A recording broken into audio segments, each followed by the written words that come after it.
Hari telah senja, waktuku pulang kembali menghadap Bapa. Tuhan tetap sertaku di sisa perjalananku, setia sampai akhir hidupku.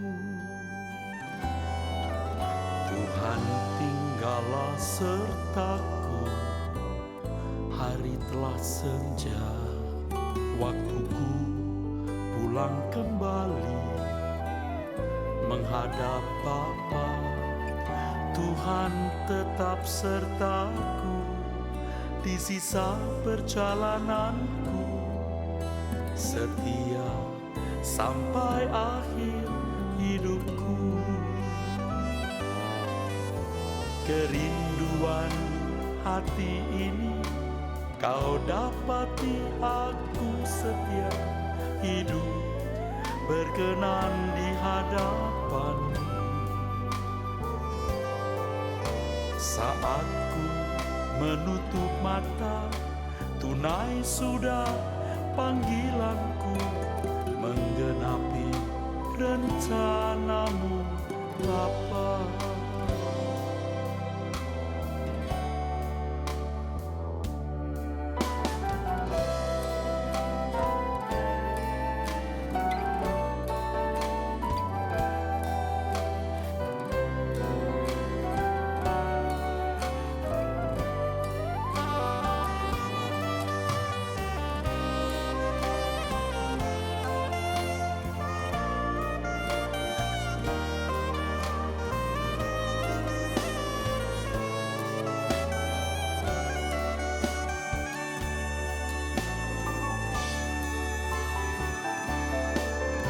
Tuhan tinggallah sertaku, hari telah senja, waktuku pulang kembali menghadap Bapa.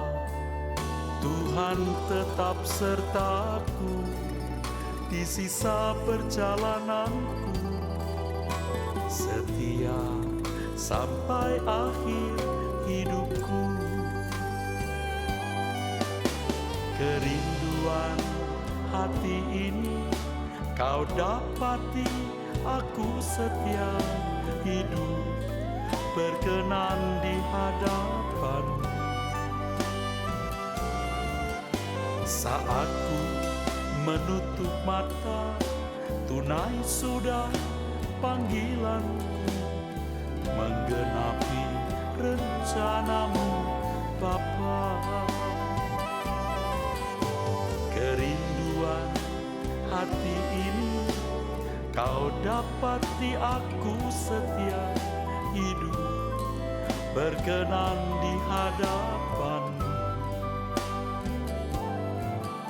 Saat ku menutup mata, tunai sudah panggilanku, menggenapi rencana-Mu Bapa. Saat ku menutup mata, tunai sudah panggilanku, menggenapi rencana-Mu Bapa. Menggenapi rencana-Mu Bapa.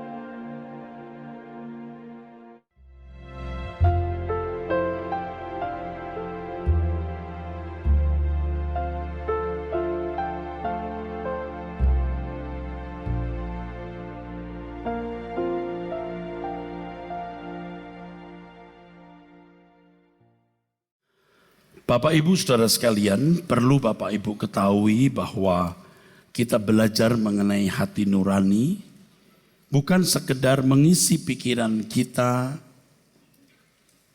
dengan pengetahuan, pemahaman mengenai hati nurani. Bukan sekedar demikian. Tetapi pembahasan ini, pelajaran ini dimaksudkan agar kita terbimbing untuk masuk lebih dalam lagi dalam proses penyempurnaan. Jadi maksud pembahasan mengenai hati nurani ini agar kita memahami proses penyempurnaan. Sempurna seperti Bapa, serupa dengan Tuhan Yesus. Jadi pemahaman pengertian kita mengenai hati nurani tidak berhenti sampai pemahaman di dalam nalar atau pikiran kita semata-mata.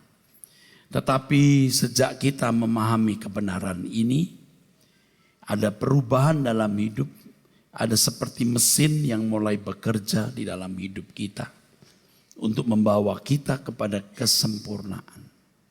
Sempurna seperti Bapa, serupa dengan Tuhan Yesus Kristus. Di dalam diri manusia ini, saudaraku, terdapat komponen yang sangat luar biasa. Manusia batiniah yang harus digarap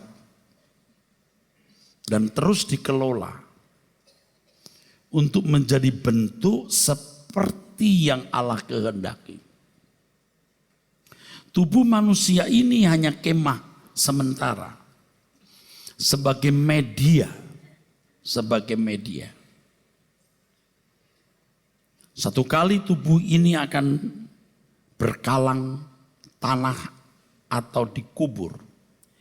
Tetapi kehidupan yang pernah kita miliki dengan tubuh ini, dengan media ini, melahirkan atau menciptakan, membentuk atau membangun manusia batiniah yang cemerlang. Nah, hati nurani mengenai manusia batiniah. Nurani sama dengan hati nurani, sama dengan suara hati. Nurani, nur. Kemungkinan sangat besar ini berasal dari bahasa Arab. Nur artinya cahaya. Cahaya yang memberi keinsafan terhadap kondisi moral. Kalau dalam kamus umum bahasa Indonesia, nurani artinya hati yang telah mendapat cahaya atau hati yang telah mendapat terang Tuhan. Ini sebenarnya kurang tepat jika ditinjau dari pengertian nurani menurut Alkitab. Nah, kita akan bedah sepanjang seminar ini, walaupun tentu tidak akan bisa cukup ya menjelajahi semua kebenaran berkaitan dengan nurani yang dalam satu buku nanti saudara-saudara bisa lebih mengetahui secara mendalam. Dalam bahasa Ibrani yang bertalian dengan kata nur ini nir. Nir. Ada kata nir, saudaraku.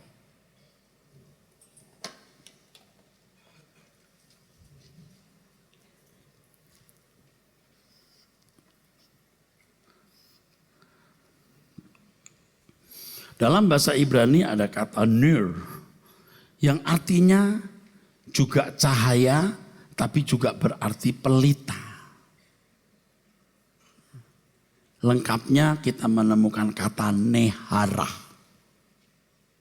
Nehara. Dalam bahasa Latin kita menemukan kata conscientia. Conscientia. Kon ini artinya berarti bersama-sama. Skire, scientia atau skire itu artinya mengetahui, atau menyadari. Jadi konsientia artinya ikut menyadari. Bersama-sama menyadari. Bersama-sama mengetahui. Dalam bahasa Inggris kita menemukan conscience. Conscience. Dalam perjanjian baru kita menemukan kata suneidesis. Suneidesis. Sun bersama-sama dari eidesis dari kata eido artinya tahu, no, sun artinya bersama. Bersama tahu. Jadi dalam bahasa Latin conscientia, cons, scire, scientia, con bersama-sama, scire tahu, sama-sama tahu.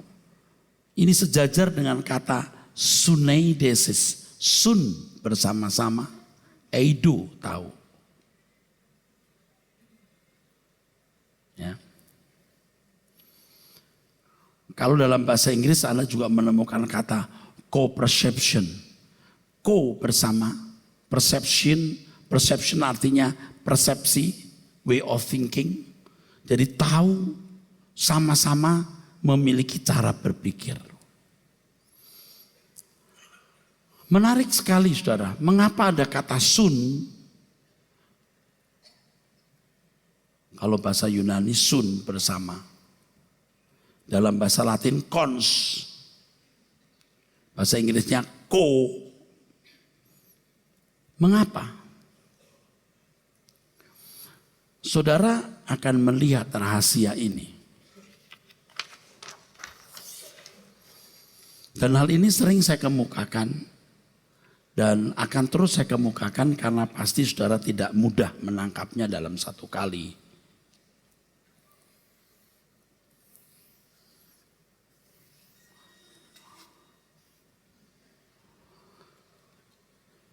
Bagian terdalam ini roh manusia. Roh, ruah.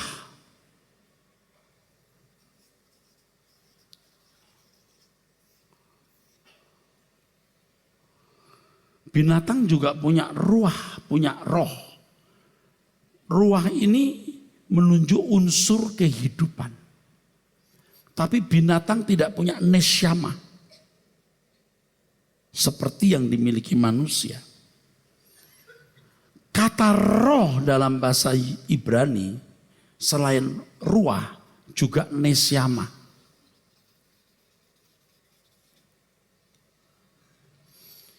Kata ini lebih menunjuk kepada unsur kesadaran.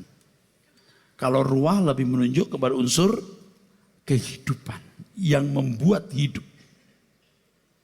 Tetapi nesyamah yang membuat sadar. Pengertian. Alkitab ketika mengatakan roh manusia pelita Tuhan tidak menggunakan kata ruah, tapi menggunakan kata nesyamah. Jadi Bapak Ibu, ini rohnya. Atau sama dengan nesyamahnya. Ya. Roh nesyamah itu sama maksudnya. Unsur terdalam ini. Jika roh menunjuk unsur kehidupan, nesyamah lebih menunjuk unsur kesadaran. Ketika manusia dilahirkan, pasti ini kosong. Jiwa di sini, nah hati itu di sini.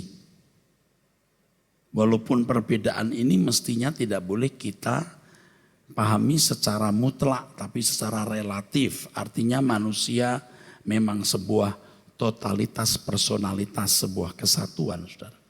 Di sini jiwa, di mana terdapat pikiran, perasaan, dan kemudian pasti ada kehendak.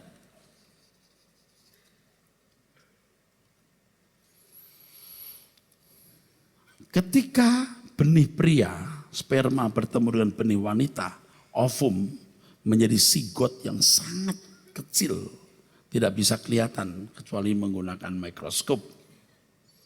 Ini tubuh ini sudah ada, kecil nggak kelihatan. Lewat perjalanan waktu mulai membesar, ya, mulai bertumbuh. 1 bulan menjadi segumpal darah, seperti segumpal darah. 2 bulan gumpalannya lebih kenyal, lebih kokoh. Dan seterusnya. Sampai menjadi tubuh manusia, di mana memiliki mata dan telinga. Pada waktu lahir, tentu ini belum bisa digunakan dengan baik. Melalui perjalanan waktu, jaringan-jaringannya sudah sempurna, metabolismenya sempurna, menyesuaikan dengan alam sekitar. Ya. Ini pasti masih blank, saudara. Ini juga blank, saudara. Maka ketika anak mulai umur 1 tahun, 2 tahun, dia mulai mendapatkan masukan.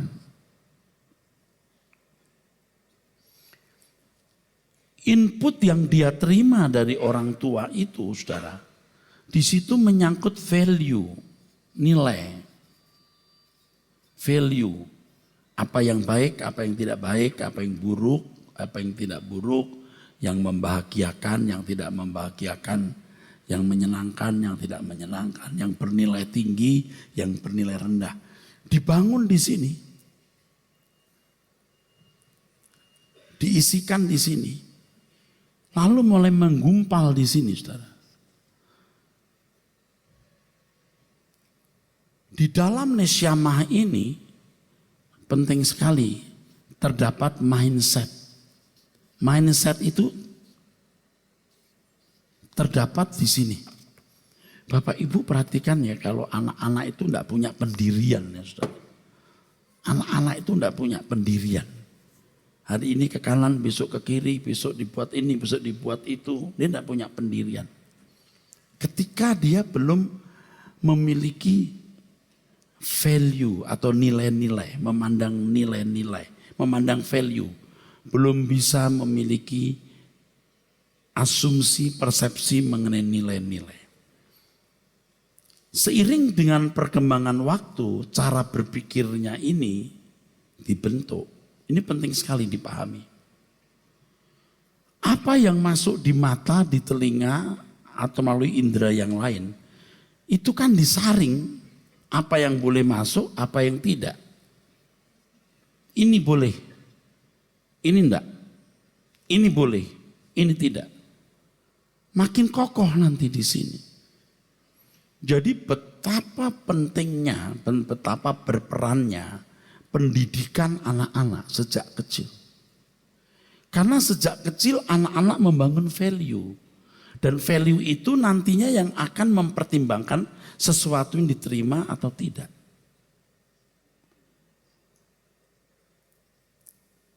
Anak umur 2,5 tahun, ya, ketika dikasih permen, dia berkata enggak boleh, nanti gigiku rusak. Tapi anak yang lain, begitu kasih permen, iya enak. Loh kenapa bilang enggak mau, gigiku rusak? Dia sudah punya cara berpikir bahwa permen bikin gigiku rusak. Ini yang kasih tahu orang tua. Tapi kalau orang tua tidak memberitahu, ya disambar saja, saudara. Saya ulangi, waktu anak-anak masih kecil, masih bayi, ini blank semua. Mata dan telinga saja pada waktu lahir belum bisa digunakan dengan baik. Tapi seiring perjalanan waktu, ketika jaringan fisik mulai terbangun dengan baik, metabolismenya juga terbangun dengan baik, apa yang dia tangkap itu dimasukkan ke dalam ini, pikiran, perasaan ini, jiwa ini. Jadi ini jendelanya, saudara. Di dalam pikiran inilah media untuk menerima, dan yang masuk ke dalam nesyamah ini menjadi cara berpikir. Di sini memang kita tidak bisa membedakan secara mutlak, ya. Dari tadi saya katakan ini pembagian tidak boleh secara mutlak tapi secara relatif. Penjelasan saya paling tidak bisa memberikan kepada saudara peta atau gambaran bagaimana proses pertumbuhan kedewasaan orang percaya. Nanti akhirnya kan saya bicara ke arah itu, saudara. Jadi dari pertimbangan individu, yang paling banyak dimasukkan ke dalam nesyamahnya, itu membangun hati nurani. Jadi hati nurani ini, saudaraku, itu kecerdasannya. Nesyamahnya itu cangkrangnya, cangkrang ya, cangkang ya. Ini rumahnya, nesyamah ini rumahnya. Sedangkan nurani itu isinya yang menentukan kualitas nesyamah. Jadi kalau isinya ini ternyata tidak sesuai dengan yang dikehendaki Allah, binasa, dibinasakan. Diterminate nanti, dibinasakan. Nah, kekristenan itu bertanggung jawab, pelayanan itu bertanggung jawab membangun, membentuk nesyamahnya ini menjadi nesyamah ilahi. Roh manusia pelita Tuhan, menjadi pelita Tuhan. Nanti kalau tubuh ini dikubur, ini yang abadi, saudara. Ini Pak, gimana jiwa? Jiwa ini pasti berkaitan dengan tubuh. Pasti. Yang memiliki nilai kekal itu nanti ini, nesyamah. Dan Tuhan akan memberikan tubuh baru. Dan ini menjadi harta abadi sebab cara berpikir, ya, mindset seseorang ini itu abadi.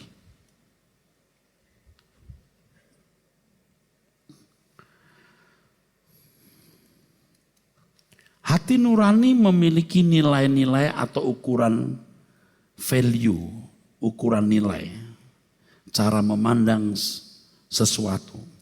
Dan nilai-nilai ini terbangun sejak kecil ketika seorang anak manusia mulai memiliki kesadaran.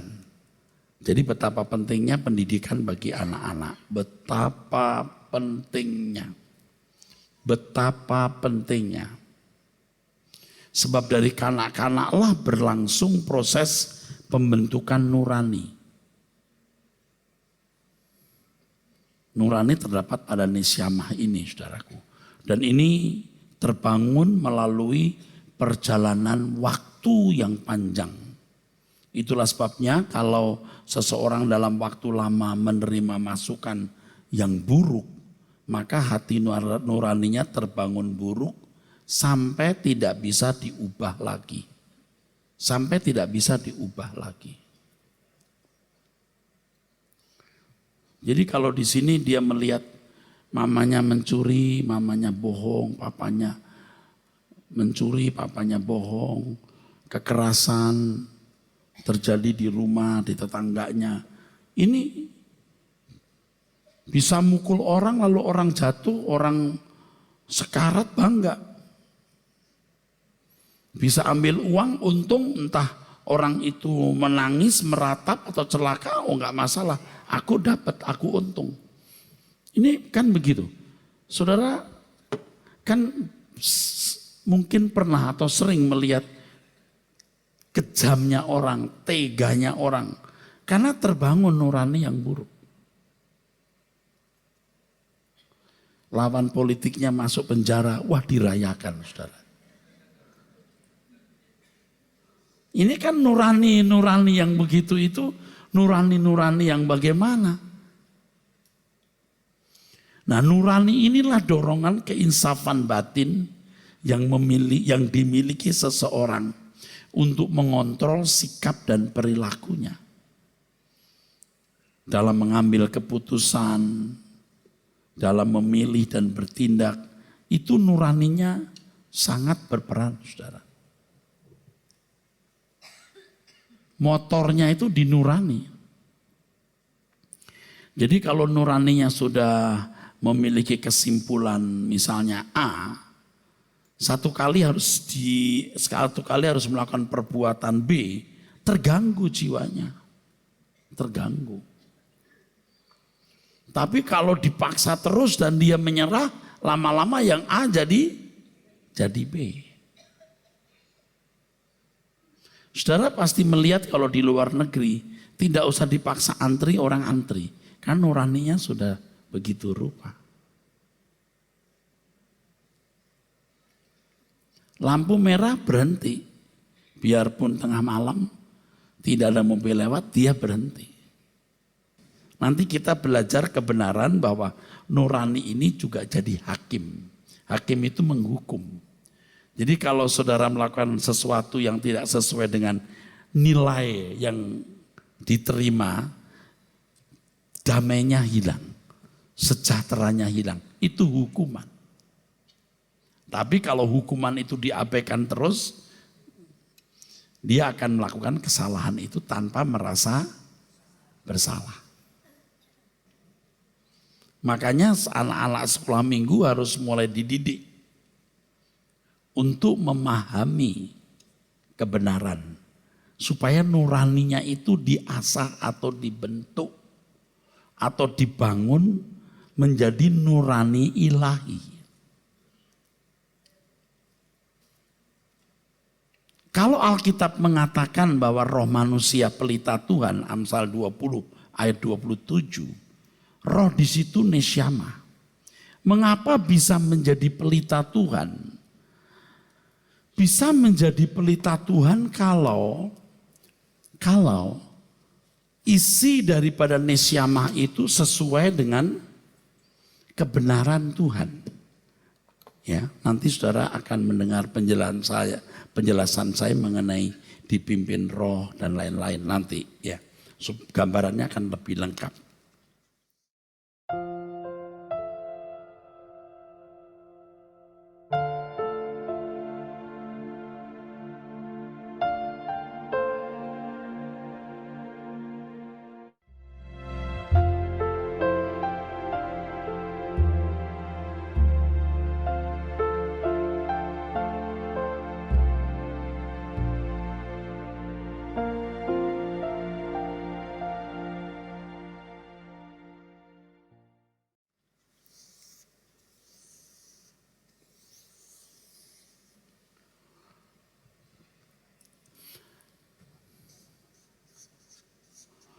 Kalau yang diterima sejak kecil itu misalnya warna merah, pasti nanti jadi merah ini saudara. Ini merah. Makin hari makin pekat merahnya, sampai tidak bisa dirubah. Sampai tidak bisa dirubah.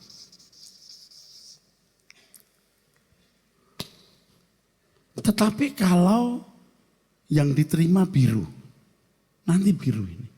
Ini sunaidesis, ikut tahu.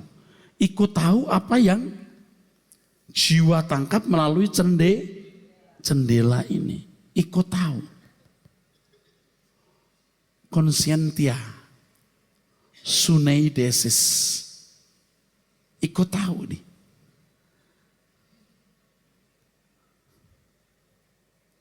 Jadi saudaraku, nurani seseorang tidak mungkin tidak terbentuk oleh lingkungannya. Jadi ketika seorang Kristen atau orang percaya terus bertumbuh dalam kebenaran, sehingga semakin cerdas, maka nuraninya akan mudah mendeteksi apakah sesuatu ini sesuai dengan kehendak Allah atau tidak. Ketika dia menangkap sesuatu, dia mendengar, dia bisa menolak, tidak sewarna. Ketika dia mengambil keputusan yang dipilih, yang digerakkan oleh tangan ini, oleh media ini, pasti sesuai dengan pikiran perasaan Allah. Ini media. Nanti akan mati, dikubur. Tapi apa yang pernah ada dalam kehidupan di dalam media ini, di sini ini nilainya kekal. Betapa berharganya waktu itu. Betapa berharganya kesempatan itu. Makanya Bapak Ibu kan terus terang ya, nuraninya ini kan banyak yang dalam keadaan sakit, rusak. Ini diperbaiki, dibaharui di dalam roh dan pikiranmu. Roh itu di sini, di gairah, di spirit, di mindset di sini. Saya harus memberikan catatan bahwa bahasa tidak bisa mewakili kebenaran secara utuh. Harus ingat itu. Jadi kalau kita meminjam kata ini, kata itu, kadang-kadang belum mewakili sesungguhnya maksud kebenaran itu.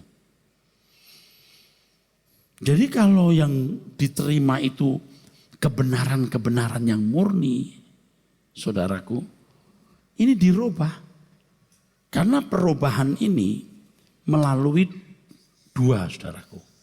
Yang pertama logos, yang kedua melalui rema.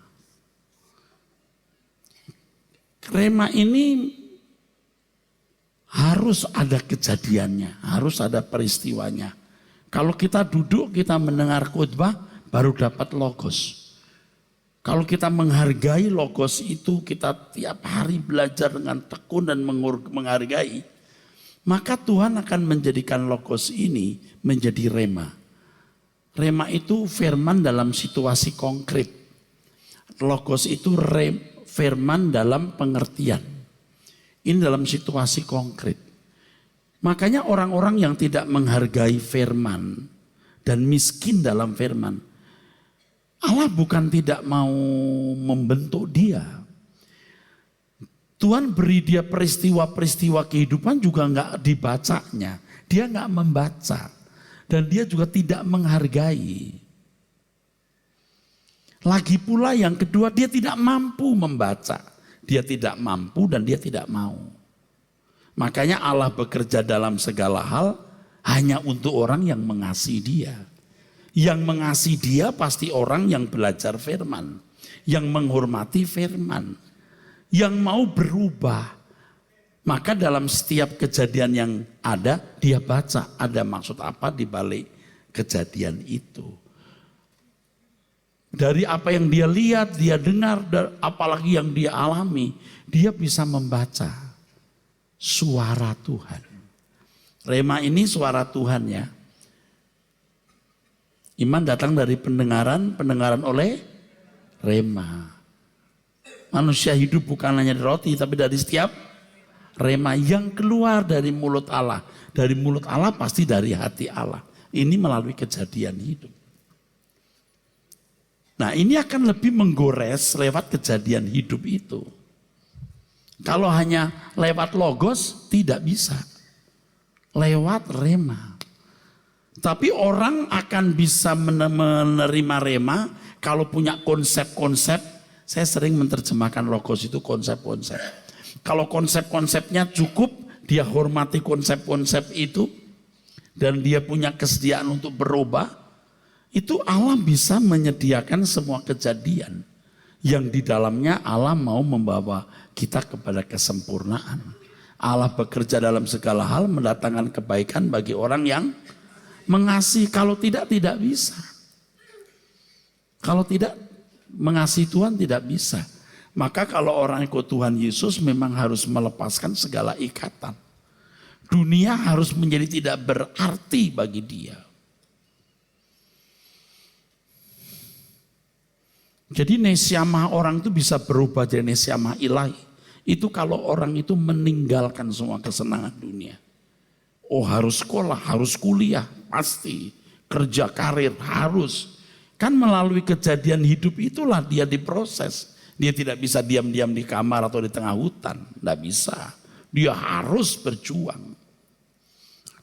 Dan di situ juga ia membuktikan cintanya kepada Tuhan.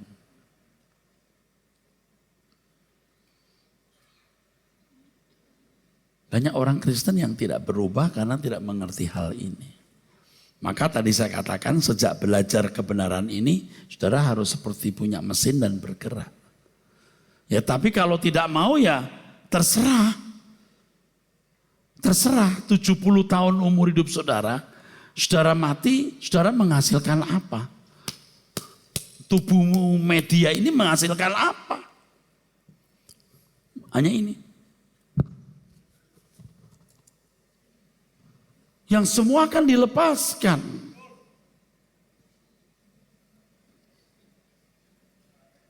Ini jadi media di mana batin kita diubah.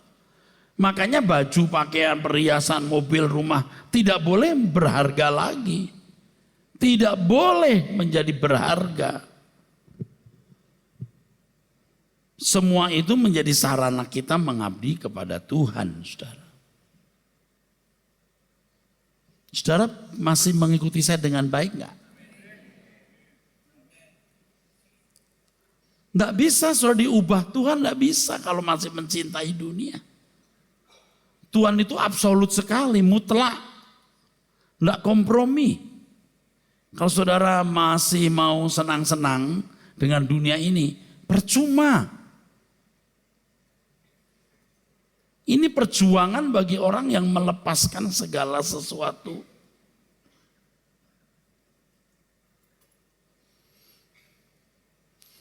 Nah, dari apa yang dia dengar, dia lihat, maka ia menetapkan atau memutuskan apa yang baik dan buruk.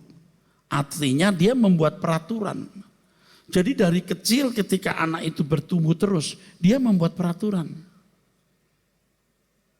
Kalau agama di sekitarnya mendidik, ini halal, haram. Sampai tua dia tidak akan melanggar itu. Karena ada hukum, maksud saya ada hukum di dalam batin dia. Dari apa yang dia dengar itu. Kalau bangsa Israel, anak-anak mereka dari kecil dididik, saudara. Dididik Taurat dengan sangat tertibnya. Pada waktu mau makan disampaikan, pada waktu keluar rumah. Terus mereka terus diingatkan. Ayat-ayat kitab suci perjanjian lama itu ditulis di ambang pintu, ditulis di rumbai-rumbai, ya. Ditulis. Bagaimana dengan orang yang tidak beragama? Saya menyimpang dulu ya, saudara. Ini sebenarnya bisa membuat saya repot nih.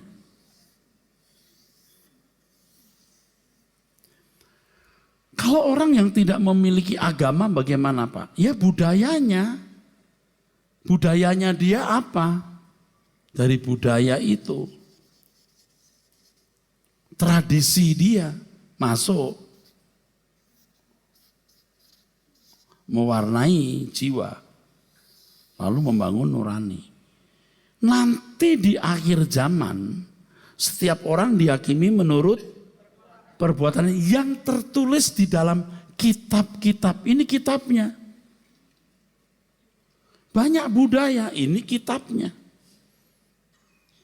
Tidak mungkin orang Indonesia dihakimi dengan hukum orang Malaysia, tidak mungkin.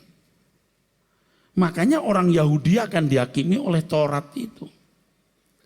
Tapi tidak ada seorang pun yang bisa melakukan Taurat, Pak. Tidak ada. Tapi jangan lupa ada darah domba yang disembelih. Kalau mereka melakukan hukum Taurat, bukan tidak mungkin suatu hari mereka bisa masuk dunia akan datang. Tapi itu bukan dibenarkan loh, beda. Melakukan hukum Taurat nggak bisa dibenarkan, darah Tuhan Yesus yang membenarkan. Dan darah Tuhan Yesus ditumpahkan juga untuk mereka, untuk orang-orang kafir ini. Dihakimi menurut nurani mereka. Kalau orang Yahudi nuraninya kan nurani Taurat. Kalau orang-orang non-Yahudi nuraninya budaya. Tidak ada penghakiman berdasarkan iman, tapi berdasarkan perbuatan. Sedangkan orang percaya dibenarkan karena iman. Nah, ini saudara harus tahu. Ya, dibenarkan karena iman. Ini bertalian, saudara. Jadi semua dosa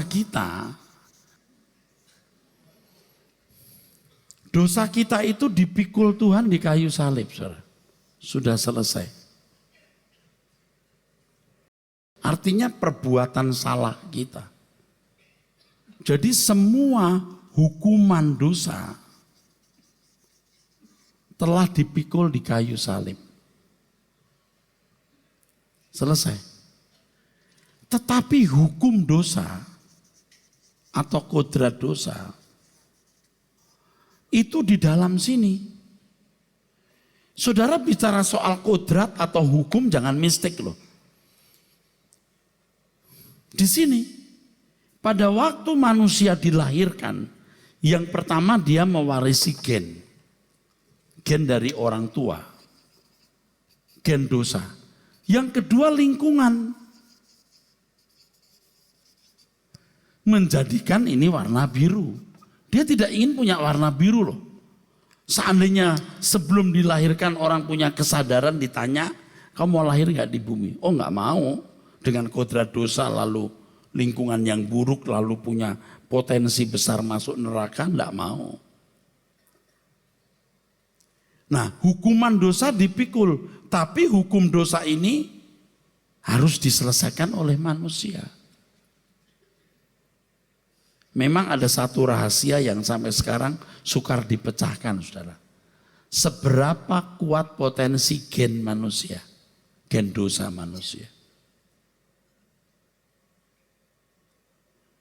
Misalnya seorang bayi lahir di surga hari ini, dia masih bisa berbuat dosa enggak? Enggak ada orang berbuat dosa, enggak ada orang berbuat salah, semua baik. Ayo, bisa jawab enggak? Sulit kan? Tetapi kemungkinan gen ini membuka peluang berbuat salah tetap ada. Saya lebih meyakini itu. Oleh sebab itu manusia dilahirkan di bumi supaya gennya ini dirubah jadi gen ilahi. Yang menerimanya diberi kuasa supaya menjadi teknon gen. Teknon itu anak dalam arti walad, keturunan. Ada unsur gennya. Lingkungan memang rusak, tetapi Injil bisa merubah. Karena Injil itu kuasa Allah yang menyelamatkan. Hukuman dosa dipikul, pasti sudah selesai. Tetapi nanti yang dihakimi ini. Nanti ini yang dihakimi. Dari keadaan ini melahirkan perbuatan. Dari ini melahirkan tindakan. Nah ini yang dihakimi, saudara.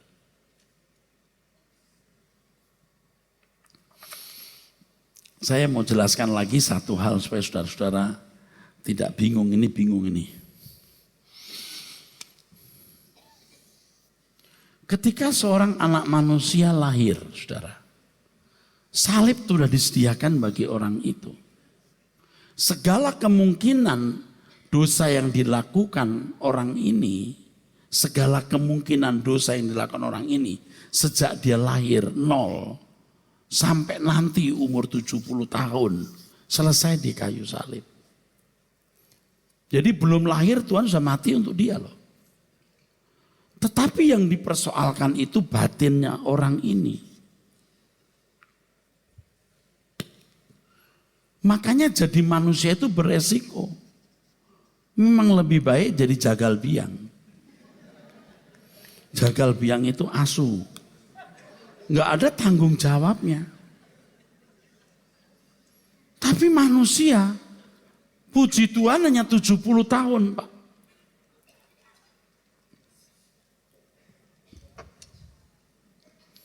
Tadi pagi waktu saya bangun, saya mulai berdoa. Saya agak jarang melakukan hal ini. Tapi hari ini saya lakukan. Saya mencoba membandingkan keadaan saya dengan kesempurnaan Bapa di surga. Saya berdoa, Tuhan bagaimana aku boleh membandingkan keadaanku dengan kesempurnaan Bapa. Aduh jauh sekali. Lalu bagaimana aku bisa membandingkan keadaanku dengan keserupaan dengan Yesus. Aduh masih jauh juga. Tetapi saya optimis saya bisa mencapai yang lebih baik dari hari ini. Ini yang digarap ininya. Semua kemungkinan dosa yang saya bisa lakukan dan akibatnya sudah selesai di kayu salib. Tetapi yang belum selesai ini batin ini. Dan ini nanti akan melahirkan tindakan-tindakan dari batin ini. Setelah kita menjadi Kristen, saudaraku, Nurani kita itu bukan dilukis oleh hukum, bukan oleh budaya, tetapi dilukis oleh Roh Kudus. Nah, itu hebatnya di sini. Saya bukan mau mencela agama lain ya, tapi saya harus mengatakan kepada saudaraku dalam keluargaku sendiri, Kristen itu tidak ada duanya. Tidak membutuhkan hukum, tidak membutuhkan syariat, tidak membutuhkan peraturan. Karena Roh Kudus sendiri yang mencerdaskan nurani kita untuk bisa memilih apa yang baik, yang berkenan, bahkan sempurna. Oke, luar biasa. Nah, gen seburuk apapun, lingkungan serusak apapun, itu bisa ditanggulangi oleh Roh Kudus. Makanya gereja di tengah-tengah dunia, itu sebenarnya fungsinya untuk itu. Fungsinya untuk itu. Bagaimana gereja hadir, memberitakan Injil. Memberitakan Injil itu bukan begini, Yesus juru selamat. Percaya yo, wis percaya, selamat. Selamat sopo? Enak betul. Enggak begitu, saudara. Injil itu apa yang diajarkan Tuhan, yang harus diberitakan. Di situ ada logos, konsep-konsep. Dan yang mengasihi Tuhan, yang menerima Injil itu dan mau berubah, itu digarap Tuhan lewat peristiwa hidup setiap hari.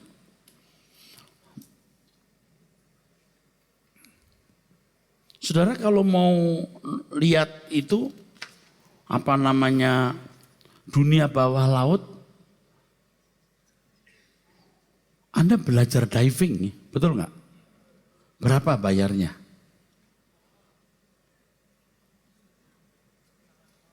Kalau saudara mau melihat keindahan, kesucian Allah, saudara belajar Roh Kudus.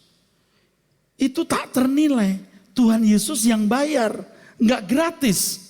Sebab dengan kematian Tuhan Yesus di kayu salib, Ia bisa memberi meterai Roh Kudus. Segala kuasa di surga di bumi dalam tanganku, kata Tuhan, jadikan semua bangsa muridku. Sebelum segala kuasa di surga di bumi dalam tanganku, kira-kira Tuhan mau bicara begitu. Sebelum kamu aku tebus, aku tidak bisa memberikan meterai Roh Kudus. Nah, Roh Kudus ini yang bisa menuntun manusia kepada segala kebenaran.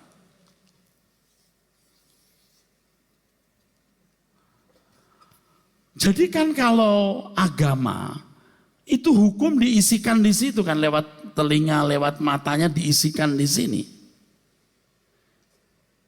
Tetapi kekristenan itu luar biasa. Roh Kudus memberikan kepada kita pengertian. Roh Kudus ini api ya. Roh Kudus memberikan pengertian di pikiran, di hati. Lalu melalui peristiwa hidup, digoreskan lewat semua kejadian.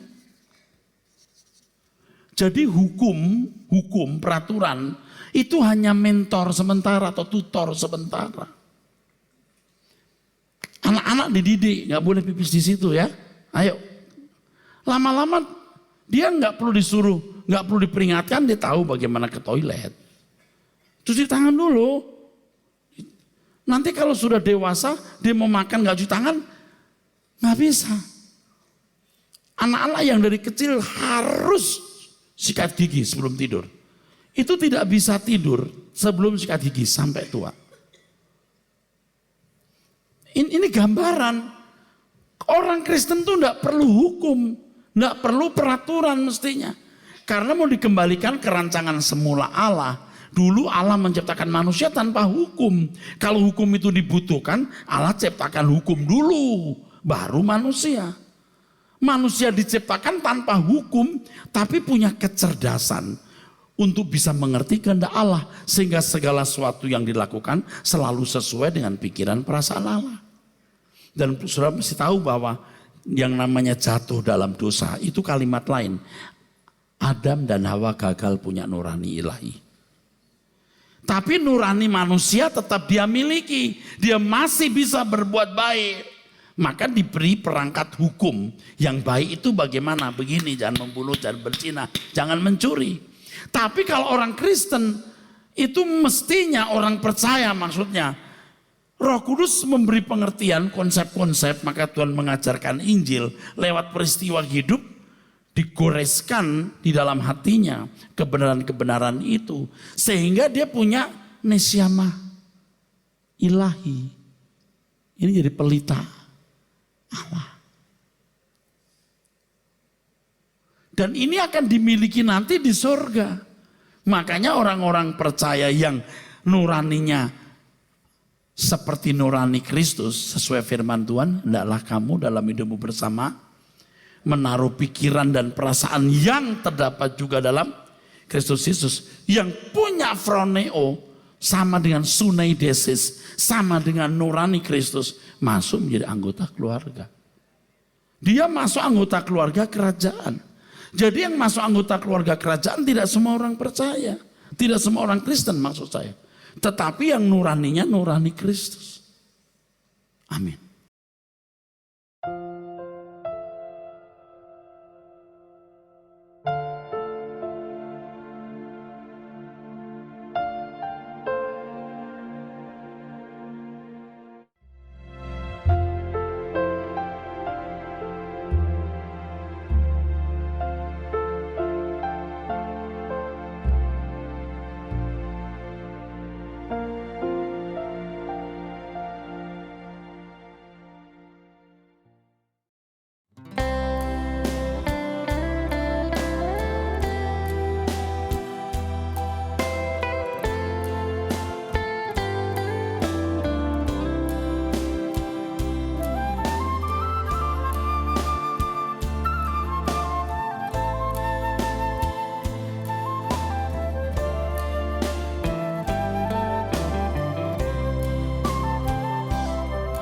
Selamat malam saat berpisah, dunia yang selalu nampak indah, nyamannya, manisnya, aku tinggalkan untuk selamanya. Suatu hari nanti kan jadi, mentari takkan bersinar lagi, suasana mencekam, dunia yang semakin kelam. Tuhan, Engkau mengingat aku waktu alam semesta menderu. Engkau datang sebagai raja, menjemput orang saleh semua. Harimu yang mulia, ku harap segera tiba.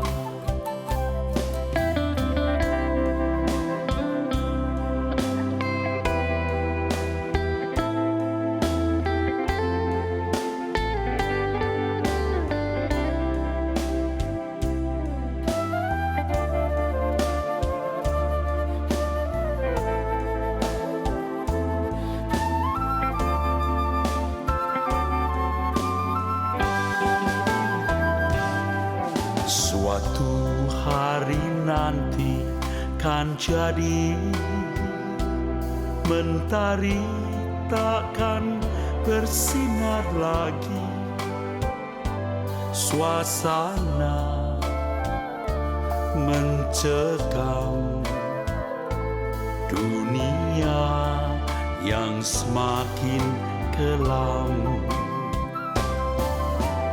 Tuhan, Engkau mengingat aku waktu alam semesta menderu. Engkau datang sebagai raja menjemput orang saleh semua. Harimu yang mulia, ku harap segera tiba. Tuhan, Engkau mengingat aku waktu alam semesta menderu. Engkau datang sebagai raja menjemput orang saleh semua. Harimu yang mulia, ku harap segera tiba. Ku harap segera tiba.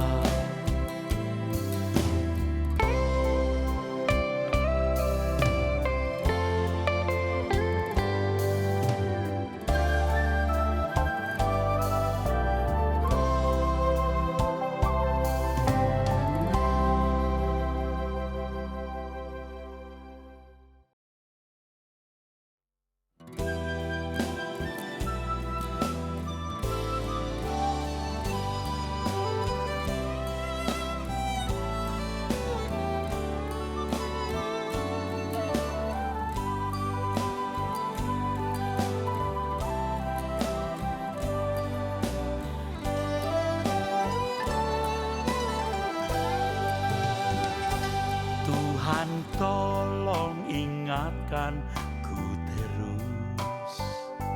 Hidup di bumi seperti arus, tak henti mengalir menuju lautan hamparan luas keabadian.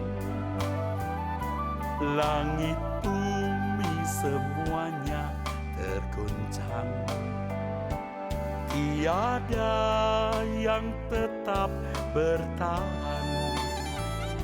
Skalanya menjadi kenangan api, kebinasaan tak bertepi. Tuhan, ajarku menghitung hari, singkat tak tahu kapan akhirnya. Tuntun aku sampai sempurna, berkenan di hadapan Bapa.